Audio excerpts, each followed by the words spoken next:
Hello students, a very good morning to all of you. In today's video lecture, we are discussing about steps in formulating a research problem. ठीक है, तो आज के video lecture में हम discuss करेंगे various steps को जो लिए जाते हैं जब हम फॉर्मुलेट करते हैं किसी रिसर्च प्रॉब्लम को. ठीक है, तो वन बाय वन हम स्टेप को समझेंगे. तो इसके डायग्राम मैंने बना दिया है. सबसे पहला स्टेप आता है steps in formulating a research problem में identify a broad field. Second आता है dissect the broad areas into sub areas. Third आता है select what is of most interest to you. Next आता है फोर्थ रेज रिसर्च क्वेश्चंस. फिर fifth आता है फॉर्मुलेट ऑब्जेक्टिव्स. और सिक्स आता है असेस योर ऑब्जेक्टिव्स. फिर आता है सबसे लास्ट में डबल चेक. ठीक है, तो वन बाय वन हम इन स्टेप्स को पढ़ेंगे. तो रिसर्च प्रॉब्लम में क्या है, जो फॉर्मुलेशन होता है रिसर्च प्रॉब्लम का, ये बहुत ही एक मोस्ट क्रूशियल पार्ट है रिसर्च जर्नी का as the quality and relevance और आर रिसर्च प्रोजेक्ट. पूरी हमारी रिसर्च प्रोजेक्ट डिपेंड करता है इस फॉर्मुलेशन पे रिसर्च प्रॉब्लम के. तो जो प्रोसेस होती है फॉर्मुलेट करने की रिसर्च प्रॉब्लम, उसमें कंसिस्ट होते हैं नंबर ऑफ स्टेप जो एक दूसरे के साथ ये स्टेप काम करते हैं. एक रीजनेबल लेवल ऑफ नॉलेज होता है एक ब्रॉड सब्जेक्ट एरिया के बारे में. तो आइए हम डिस्कस करते हैं रिसर्च मैथोडोलॉजी में. सबसे पहला आता है आइडेंटिफाई अ ब्रॉड फील्ड. ये बहुत ही गुड आइडिया है कि हम सोचें इस बारे में कि क्या हमारी फील्ड होगी, हम किस फील्ड में काम करना चाहेंगे. जैसे कि ग्रेजुएशन के बाद एक सब्जेक्ट एरिया हमें डिसाइड करना होता है किस सब्जेक्ट में या किस स्ट्रीम को लेकर हम आगे बढ़ना चाहते हैं. तो आइडेंटिफाई अ ब्रॉड फील्ड. सबसे पहले जैसे एग्जांपल ले लेते हैं, कोई एक स्टूडेंट है as a student of public health. कोई स्टूडेंट है पब्लिक हेल्थ का, तो उसमें इंटेंड करना है वर्क उन पेशेंट्स के साथ जिनको HIV एड्स है. तो ये बहुत ज़रूरी है कि वो कंडक्ट करे रिसर्च को उस सब्जेक्ट एरिया में जो रिलेट हो HIV एड्स से. ठीक है, तो ये सबसे पहला स्टेप आया identify a broad field. Next step आता है dissect the broad areas into sub area. फिर क्या होता है, हम सिलेक्ट करते हैं किसी पर्टिकुलर एरिया को, सब्जेक्ट एरिया को, किसी फील्ड को जो एक तरीके से कम्युनिटी हेल्थ हो गई, और हम बोल सकते हैं कंज्यूमर रिसर्च हो गई, जिसकी गो थ्रू करते हैं डिसेक्शन प्रोसेस को. इसमें क्या होता है, हम एक प्रिपेयर करते हैं एक लिस्ट सब एरियाज़ की, जिसको हमें कंसल्ट करना है दूसरे लोगों के साथ. उस एरिया के बारे में हमें कुछ नॉलेज लेनी है लोगों से, और literature in our subject area. ठीक है, तो एक बार जब हम डेवलप कर दिया एग्जॉस्टिव लिस्ट ऑफ सब एरियाज वेरियस सोर्सेज से, फिर हम प्रोसीड होते हैं हमारे नेक्स्ट स्टेप की ओर, जो हम सिलेक्ट करते हैं, जो कि हमारा बेसिस बनता है हमारी इंक्वायरी का. नेक्स्ट स्टेप कौन सा आया आपका, जो थर्ड स्टेप है, यानी कि select what is of most interest to you. मतलब हमें उन चीज़ों को सिलेक्ट करना है, उन वे को डिसाइड करना है जिसमें हमारा सबसे ज़्यादा इंटरेस्ट है. और बाकी का जो इंटरेस्टेड एरिया नहीं है उसको हम एलिमिनेट कर देंगे. ये ना तो एडवाइजेबल है ना ही फीजिबल है स्टडी करना के लिए कि हमें सारे ही एरिया को स्टडी करना है, बल्कि एक लिस्ट बन के तैयार होगी कि कौन कौन से सिलेक्टेड इश्यूज होंगे, कौन से सब एरियाज होंगे जिसके रिगार्डिंग हम पैशनेट हैं. तो ये डिपेंड करेगा हमारे इंटरेस्ट को, जो कि बहुत ही मोस्ट इम्पॉर्टेंट डिटर्मिनेंट बन जाएगा हमारे रिसर्च की प्रॉब्लम के रिगार्डिंग सिलेक्शन का. ठीक है, जब एक बार हमने डिसाइड कर लिया कि क्या हमारा इंटरेस्ट है, कहाँ से हमें स्टार्ट करना है प्रोसेस ऑफ एलिमिनेशन, हमें जाना चाहिए एक लिस्ट से और डिलीट करने चाहिए उन सब एरियाज़ को जिसमें हम इंटरेस्टेड ही नहीं हैं.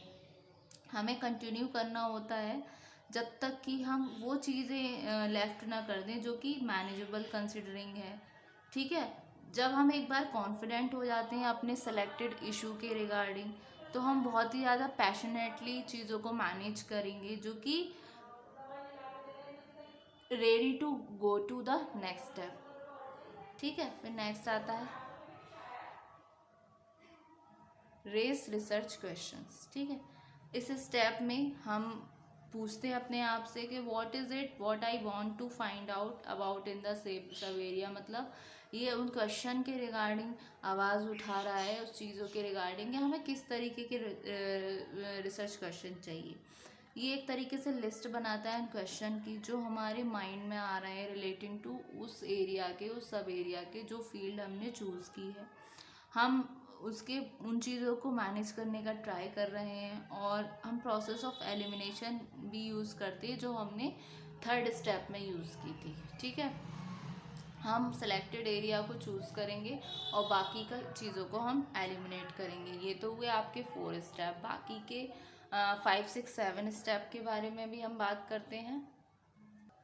फिर ये आया आपका फॉर्मुलेट ऑब्जेक्टिव्स। ठीक है, हमारे जो मेन ऑब्जेक्टिव हैं और हमारे कुछ सब ऑब्जेक्टिव हैं, अब उनको ज़रूरत है फॉर्मुलेट होने की, जो ग्रो होंगे हमारे रिसर्च क्वेश्चन से। मेन डिफरेंस उसमें आता है ऑब्जेक्टिव और रिसर्च क्वेश्चन इस वे में, जो हमने ये लिस्ट बनाई है, जो हमने लिखे हैं।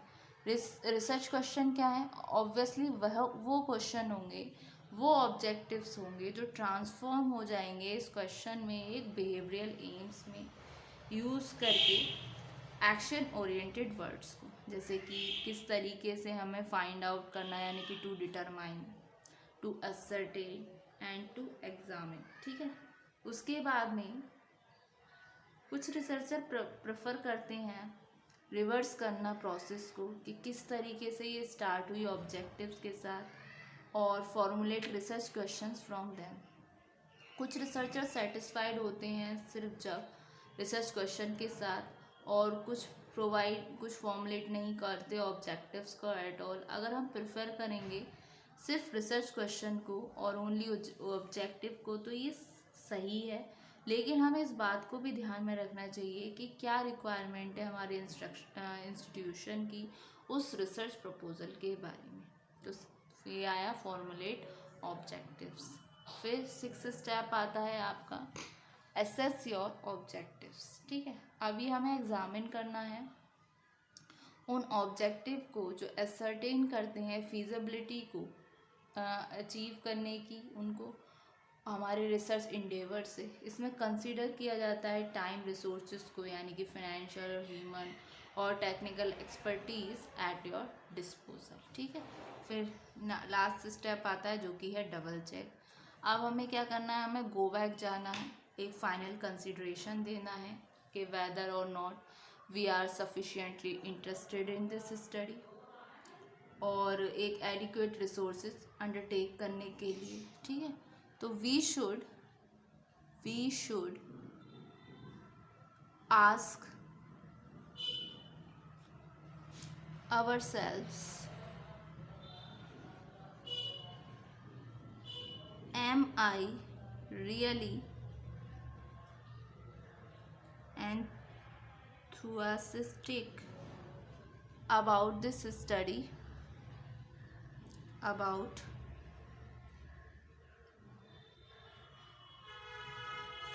this study,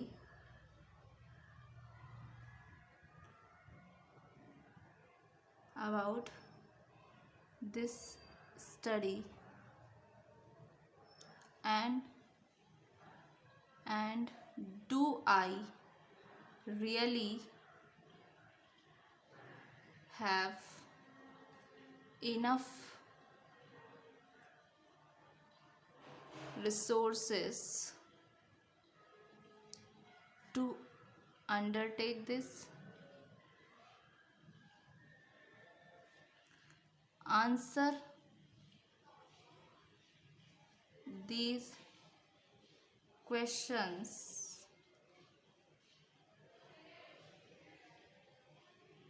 thoughtfully and realistically.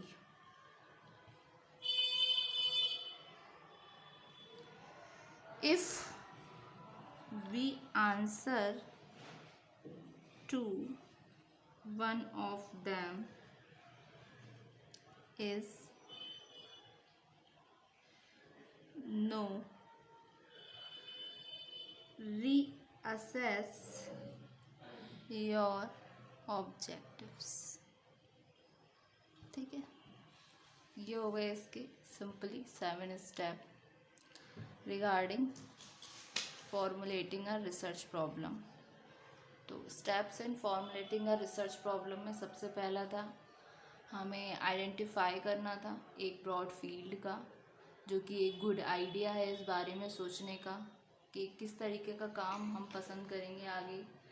ठीक है, अगर जैसे ग्रेजुएशन के बाद हम डिसाइड करते हैं किस फील्ड में हमें जाना है, तो सबसे पहले हमने आइडेंटिफाई किया एक ब्रॉड एरिया को, फिर डिसेक्ट किए ब्रॉड एरियाज़ को सब एरियाज़ में, फिर हमने उन चीज़ों को सिलेक्ट किया जो हमें ज़्यादा इंटरेस्टेड हैं, जिस एरिया के बारे में हम ज़्यादा इंटरेस्टेड हैं। फिर हम रेस करते हैं रिसर्च क्वेश्चंस का कि हमें कौन से एरिया पे फोकस करके क्वेश्चन बनाने हैं, बाकी का हम एलिमिनेट करते हैं जो डेटा हमें नहीं रखना होता, यानी कि जैसा हमने स्टेप 3 में किया था।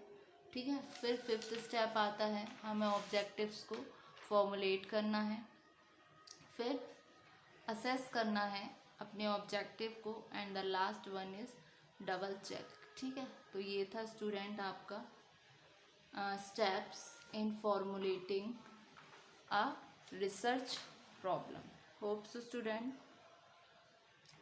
आज के वीडियो लेक्चर में आपको ये स्टेप समझ आए। एक बार मैं आपको दिखा देती हूँ जिससे आप इसको नोट डाउन कर लो। ठीक है,